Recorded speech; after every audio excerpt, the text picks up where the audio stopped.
So you remember that whole Mr. Stark, I don't feel so good stuff at the end of Avengers Infinity War? That everyone bawling in tears. Because they're all like, Spider-Man's dead, no, don't take Tom Holland from us. It turns out that's bollocks. Because trailer to the new Spider-Man movie's come out. Just come out. And it looks okay. It looks okay. It doesn't look terrible. It definitely doesn't look Captain Marvel levels of bad. I like Tom Holland as Spider-Man. I think he's got a lot of charisma. I think he's just a very talented actor, and he's a funny guy. I'm starting to like Marissa Tomei a lot more as Aunt May. I like the guy who's playing Ned Leeds. I'm more liking the person who's playing MJ now.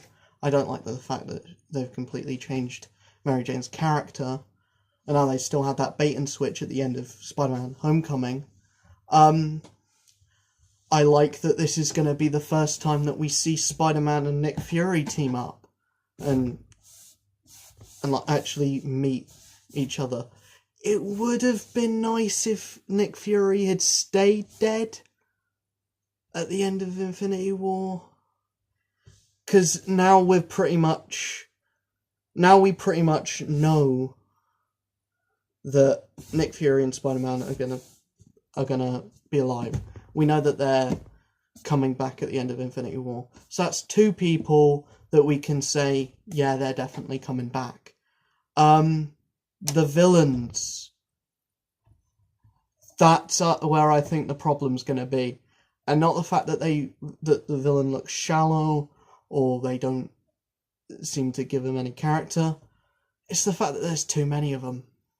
And why is it with Spider-Man movies in particular do they try and shove everything in? I know they're trying to make money, but these aren't even the popular characters. This is Hydro Man, Molten Man, Sandman, and Mysterio. These are the most, like, dweebish, nerdy, the most crap Spider-Man villains you've got this side of the Spot and Looter. Like, seriously, these are bad villains, and you're putting them in a movie, and you're putting all of them into the same movie. And I know what they're going to do.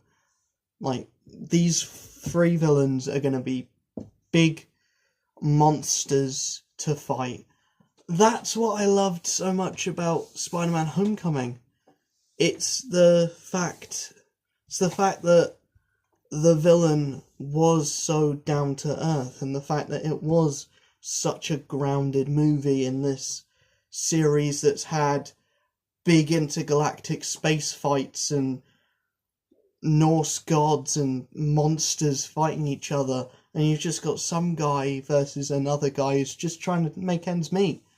And here we've got magic, sorcery, big monsters, big fights. Can't Spider-Man just be the one grounded character in the Marvel Cinematic Universe? They keep on having to scale everything up because everyone else is fighting big monsters, so why don't we have Spider-Man fight big monsters? If you're going to do that, do it with a character who's already a big monster. Don't try and change a character to make it suit the narrative that you're wanting to make, because Molten Man was never a very big, like, monstrous character. Molten Man has always been just a man that was on fire, kind of like the Human Torch. But now they've kind of made him more monstrous, and he looks like something out of Dragon Age, which is just, oh my god. Hydro Man and Sandman make more sense being big character, being physically big, because they can manipulate their size. But I don't think they should just be big monsters. I think Sandman in Spider-Man 3 was portrayed perfectly. Hydro Man should be the same as that, but a bit more of a dick. bit more of a prick.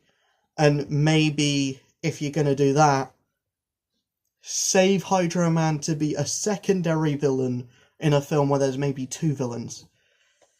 It's just... Spider-Man Homecoming, the first movie, did villains perfectly.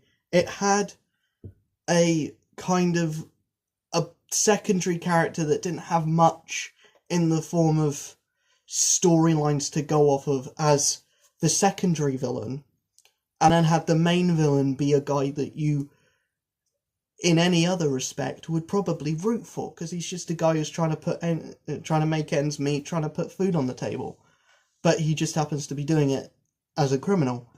Here you've got Mysterio, who seems to be some kind of wizard who has almost Doctor Strange-like powers in this. I know it's probably gonna be a lot more than that, but I feel like they're shoving too much in. They're shoving way too much in. We don't know a specific time or runtime for the movie, so it could be trying to fit too much in to a short runtime. Either that, or after Avengers Endgame, every Marvel movie is just going to be typically 3 hours. That's the only way I can see something like this working. Because it's throwing too much into the pan. It's using too much of the... It's using villains that could be really cool in other movies, but using them as just cannon fodder in this one. And I don't like this, but the trailer only shows a little bit. It shows a lot more of the personal Peter Parker stuff than Spider-Man. It doesn't really show any big, like, action sequences with Spider-Man, and that's cool. I don't want the coolest parts of the movie to be shown in the trailer, but it's throwing too much into the pan, and not really giving it much room to breathe. I do like the fact that Jon Favreau is back in this, because I love his character. I really like the fact that he's being used a lot more in the Spider-Man movies now. And the movie looks to be just as funny as the first one, just as witty as the first one.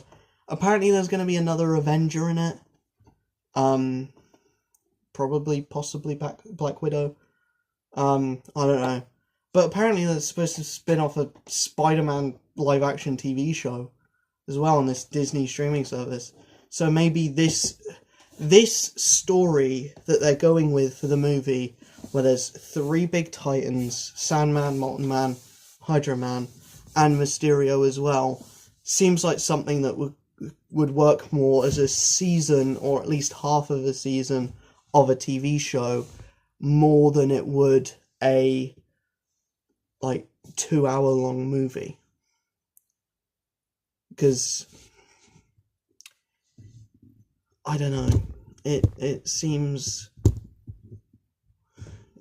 it just seems weird, and it doesn't feel like it's a Spider-Man movie. Like, if you watched this trailer, you took out everything with Tom Holland in it, or everything with Spider-Man in it, you wouldn't think that this was a trailer for a Spider-Man movie.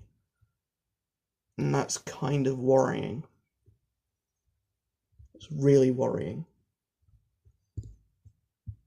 Now, anyway, rant over. I'm probably going to end up enjoying the film anyway, because I love the Spider-Man. Hey, I love Tom Holland. Anyway, I just want to be Tom Holland. You know, he's just a guy that you know, he's just the kind of guy you watch an interview with him and you think, yeah, I want to have drinks with that guy. You know, he seems like he'd be a good friend. You know, he just seems like a nice guy. But anyway, you probably have gotten the idea that I thought the trailer was a bit naff, and I just think, yeah, maybe a bit too much. But what do you think? Let me know. Comments below. And yeah, see you guys in the next video. My Twitter, Instagram, and Patreon if you want to support the channel further. And to be honest, supporting the channel the most is just, you know, viewing the content that I put up. That's the best way to help. Because if you're watching the channel, you're giving it a like, you're letting me know that you enjoy it, you want to see more, and blah blah blah blah. And so leave a like, leave a comment, subscribe if you're new to the channel, and I will see you guys in the next video. Until then, till all are one, peace out.